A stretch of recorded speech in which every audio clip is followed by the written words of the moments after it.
From Ducati's first ever 1-2 at Jerez to the return of the arm pump for Fabio Quatararo. From a 2019 spec Yamaha on the podium to a legend outside the points on a 2021 Yamaha. From Marc Marquez's first crash since his return to yet another crash for his brother Alex, SpanishGP had it all. And much like all the races starting from this very venue in 2020, this one didn't disappoint either. In this video, let's see what are the key takeaways from SpanishGP. My name is Sankalp and this is your Racing News Fix.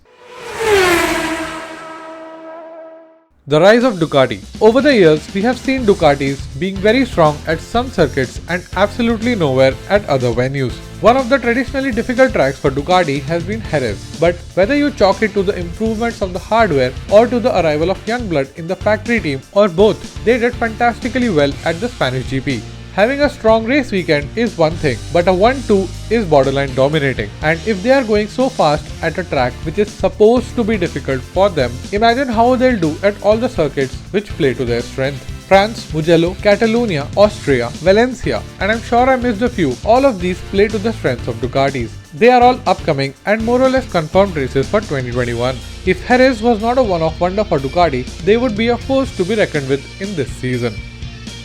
KTM in deep trouble. When KTM were in trenches at the Qatar test, the Qatar GP and the Doha GP all at the same venue, they thought that it's simply the lack of data as the 2020 KTM RC16 had never been ridden at the Losail International Circuit and the 2021 RC16 is an evolution of the 2020 bike. All hope was pinned on coming back to European soil, where most of the last season took place, and KTM looked in serious contention all the way through. But come Portuguese GP, last year's local runaway winner Miguel Oliveira limped home in last place in P16 after a crash in very early stages. Thanks to 4 or 5 riders crashing ahead of him, Brad Binder managed to drag his bull up to P5, but the other 3 KTMs finished in bottom 4 places. Despite contacts and crashes last year, top KTM riders managed to finish in P6 and P7 in both rounds at Jerez. But this year, the best they could manage was a P11 with no special highlights in either of the sessions of the weekend.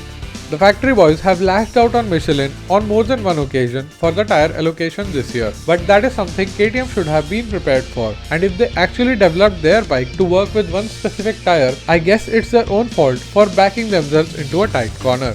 From what we have seen so far, KTM seems to be in deep trouble and in no position to fight for any championship this year.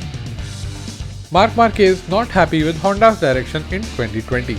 2 weeks ago, when the 8-time world champion returned on a MotoGP bike after 265 days, his concern was not to win, or to fight for the podium, or to push the bike to the limits. His sole aim was to make his right arm endure the race weekend and not be in a terrible shape at the end of it. As he returned to Jerez, the scene of the crime from last year, we saw him improve his seating position on the right-hand corners and he was straight away pushing the bike to the limits. In FP3, he endured his first crash since his comeback and the second one followed just the next day in warm-up session. During the race, he kept observing fellow Honda riders Stefan Bradl and Pol Espargaro and then some other bikes and made notes about where Honda was lacking, and he already has some ideas for the test in Jerez. In an interview after the SpanishGP, Marc mentioned that Honda are lacking a lot in the part between the mid-corner and the corner exit. He said that he started in Portugal with the base 2021 setup, but for his riding style on the bike, they might have to go a few steps back on not just 2021's but also 2020's developments, which were done in his absence. Another key point he mentioned was that last year's bike at Jerez was faster than this year's bike, which should ring a lot of alarm bells for Honda at the moment. Suzuki's must change something. Suzuki is the best all-rounder bike which can do well at all the circuits, and we saw that in action last year. However, I feel that there is one caveat to that. That is, Suzuki goes well at all circuits, but when you have different bikes dominating different tracks and raking in big points at the front, while all Suzuki does is come home in top 6 every race, it would be challenging to pose a serious title threat unless those at the front are not being consistent. It may have worked last year because of a lot of factors. The pandemic was new, the calendar was condensed, there was no one to take a lead at Honda. Yamaha had their reliability issues at first and then front tire pressure issues. Ducati had rear tire issues and internal conflicts, and KTM Uprising stole a bunch of points from Ducati riders on tracks which are traditionally strong for Ducati. Through all this, Suzuki's were able to capitalize despite a double DNF in the season opener. But this year, things have changed. Yes, the pandemic is still going on, but the process and safety measures are still in place. The calendar is more widespread, so the teams and riders have enough time to develop and reflect on the data from previous races. Yamaha are strong with their qualifying as well as with their race pace. Ducatis are stronger and making the tires last longer. And KTM have dipped, which means they won't be stealing a lot of points from Ducatis on Ducati favorite tracks. Maybe it doesn't matter at this point, but Marc Marquez is back on the bike, and sooner or later, just like his first crash came, his first win will also come. So Suzuki can no longer just do well at all the tracks, they need to sort out qualifying and make changes so that they outright dominate at least on a few track layouts.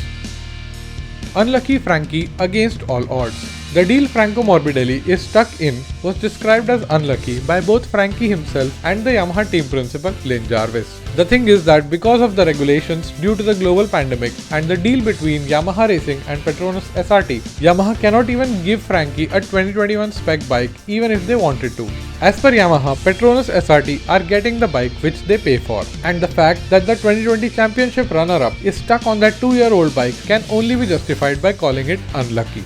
We cannot even begin to understand how frustrated Franky would be getting on a daily basis, but that doesn't stop him from giving his all on the track and putting the bike in places way beyond its potential. Franky put it on the first row at SpanishGP and came home in P3 ahead of all 3 factory Yamaha riders. I don't think there is anything more he can do with the hardware he has at the moment. To put things in perspective, last year Franky's race time at the Portuguese GP was 41 minutes 51.461 seconds and he finished on the podium. This year, due to the developments of other bikes, the overall race pace improved by almost 2 seconds. But Franky's race time was a 41 minute 51.539 seconds, which is less than a tenth of a second away from his previous year's time. This indicates that he is on the limit of the hardware and is extracting the maximum out of what he has. Let's hope things improve for him next year, because this year, this is pretty much how it's going to go for Franky.